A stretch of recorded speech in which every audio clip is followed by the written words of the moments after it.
everyone, my name is Markiplier and welcome back to Five Nights at Freddy's Part 2. Now in this part of the game, there's a lot of jump scares. It's gonna get really spooky. Boom!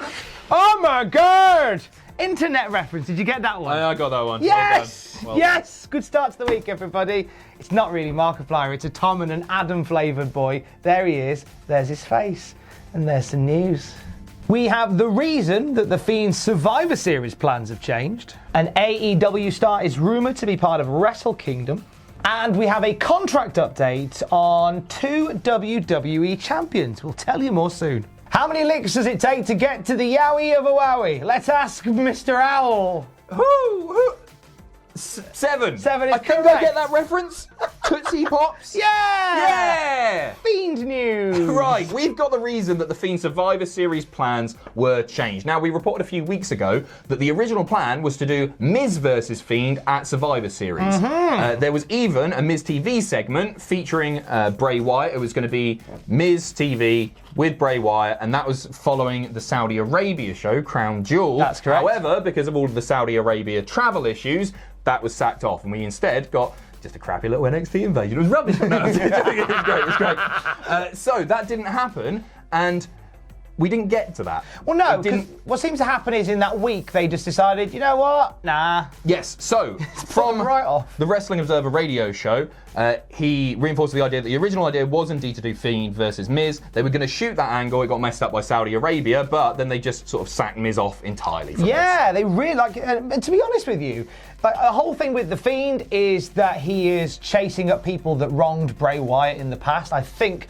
that the potential, the rivalry between Bray Wyatt and Daniel Bryan is much stronger than Bray Wyatt and The Miz. I agree. The connection there is a lot stronger. Even though, like, I must admit, when I watched it happen, when I watched last week's thing happen, I went, why is he attacking Daniel? Oh, God, of course. It's beautiful. It took you a moment. It literally, I was like, what's the history of that? Oh, my God, there's loads. I'm going to say something a little bit controversial here. Oh. I don't think Miz is at Poopy, the right... poopy, bum, no, bum. no. I don't think... Jesus Christ. Highbrow stuff here. I don't think the Miz... I just did a sucking off Barry the Shark thing. I can't complain. If you haven't seen the video, that's going to make no sense as well. Don't even bother Doesn't looking it matter. up. Let that exist in no Doesn't matter. context land. So, I don't think The Miz is in the right position in his career to be doing one of the big 4 pay-per-views for the WWE title. No. He'll probably be main eventing. Not taking anything away from The Miz. The Miz is fantastic. He is a worthy WWE champion. However, the last year, his appearances, they've maybe been a bit more sporadic. He's not been in any top-tier feuds. And I think it would have just felt like you were just throwing The Miz in there to be eaten by The Fiend, and that was it. Yeah. Like when he was talking smack, obviously. Yeah. But that was a few years ago now, when he was like top of his game, and that's petered off a little bit. So I actually think Daniel Bryan is a better opponent, not just for storyline reasons, but also because he feels like a bigger deal. But here's the thing, they seem to now have absolutely zero interest in setting up Bray Wyatt / The Fiend versus The Miz / Mike Mizanin. George. Yes. Maurice. And get Chuck here What's as his well. kid called? Alan. It's a girl, I think. Alan.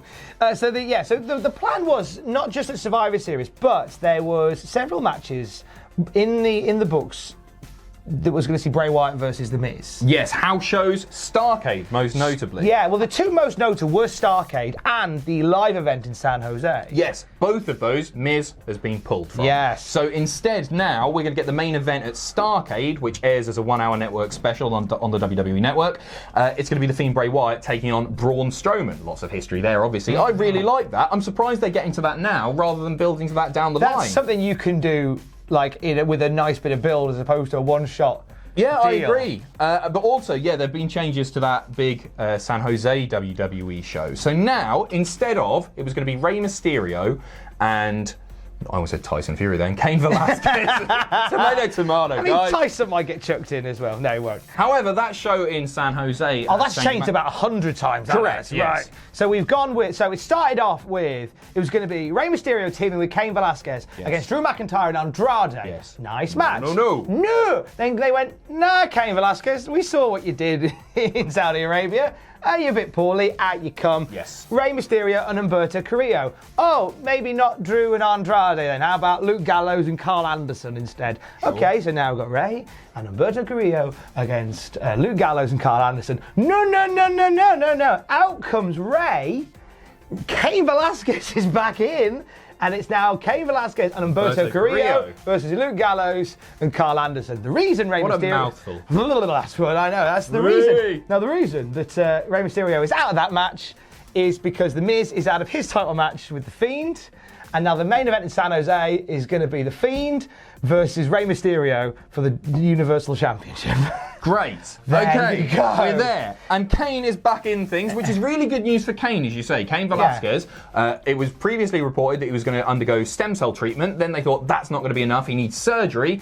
But very positive news there for him. We'll very quickly run down the Starrcade card as well. Because I think you might not see all of it. Well, you definitely won't see all of these on the network, but you'll see maybe 2 or 3 matches. So we'll jump... And an Elias segment, probably. Yeah, more than likely. So that's the San Jose bit. We'll jump back to Starrcade now. Yes. So we now resume our cameras at Starrcade. Rusev versus Lashley, New Day versus Revival, AJ versus Owens, Kabuki Warriors versus Becky Lynch and Charlotte Flair. Yep, that's a thing now. They are very, very much a team. Sorry, Natalia. Seth Rollins versus Eric Rowan. Okay. Roman Reigns versus King Corbin. Nakamura versus The Miz for the IC title. And as we say, the main event there, Bray Wyatt versus Braun Strowman. I would suggest that we're not actually going to see that on the network. Despite the fact that it's happening there, I think they'll want to save that for a That's a very house showy thing, isn't it, to do? Which makes sense. Like, I don't want them to sort of throw that match away so quickly, because there is some, you could have some fun with that. Value. Yeah, 100%. Huge value Out in that. of anyone, you talk about the history between Daniel Bryan and Bray Wyatt. Nobody's got more history with him than Braun Strowman. Exactly. So a whole raft of changes to Bray Wyatt's future plans in WWE that no longer involve The Miz in any way, shape or form. I think originally... Poor Mikey. Mikey doesn't get a look in no more. Sometimes they'll do these tours. We mentioned this in a few videos back. Sometimes they'll do these live event main events with somebody new just because they want to maybe try out a combo. And see how they go as a so maybe that's touring it. Maybe show. that's what they're doing there. Maybe the plan is to build to Braun versus Fiend in the future, or Bray versus Ray. Yes. Battle of the people with the name Ray in their name. Rollins Rowan. Who is the AEW star that could be off to Japan for Wrestle Kingdom? Is it content director Brandon Cutler? Is it any of the librarians, Peter Avalon or Blue Pants? Is it the 1989 Denver Broncos? Is it Excalibur? The correct answer is, of course, Jonathan Moxley from off of AEW. John Moxley. It's the concept of AEW that he is now the tag team partner of. That is an exclusive picture from geocities.com/AEW Wrestling. Now, productive morning. Very, mate. Very busy boy, me.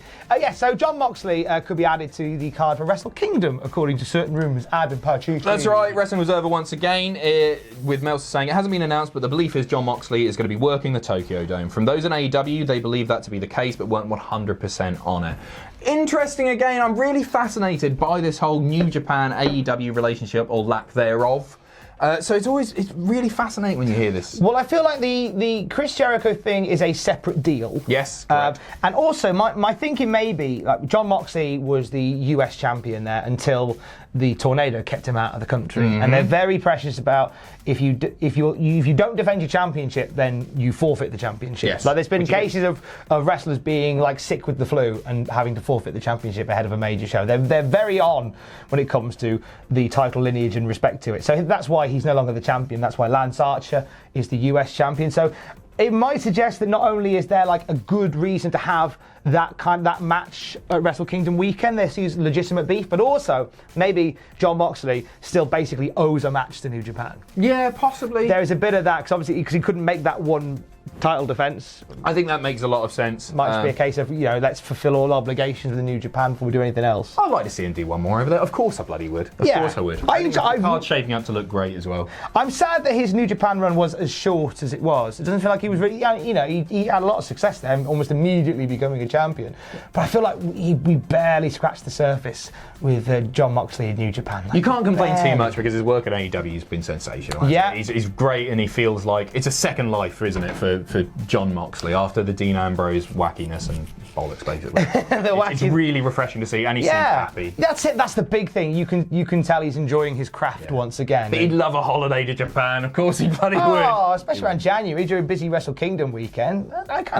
There's part of me that thinks there'd be some sort of perverted interest in seeing Jon Moxley versus Jushin Liger. Because isn't Liger's last match going to be against... It was originally going to be Minoru Suzuki, but it seems like plans have been... Like, he's doing the big... is it the 6-man or the 8-man the night before? But it seems like they've scrapped those Minoru Suzuki plans, which in some ways... Like, I'm a bit gutted about because I'd like to see that. At the same time, maybe him putting over a younger guy is a good thing as well. I think so. I think it'll be a sad time to say goodbye to Liger. I don't think it'll be Moxley against Liger, but I can make them in. I can make them in. I don't know, in the wrestling game. In 2K20. I'll make them in 2K20. Wouldn't bother. Their heads will fall off.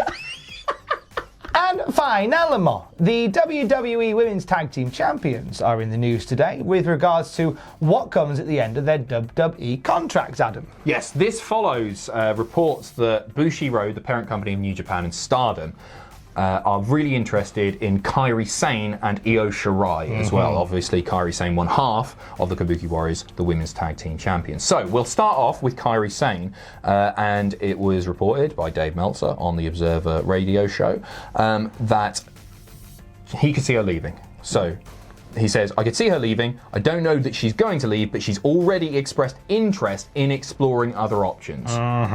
Okay. However, Asuka is the complete opposite story. So he was saying, I've heard no rumblings whatsoever of Asuka leaving. I'm under the impression that she's very happy in this country.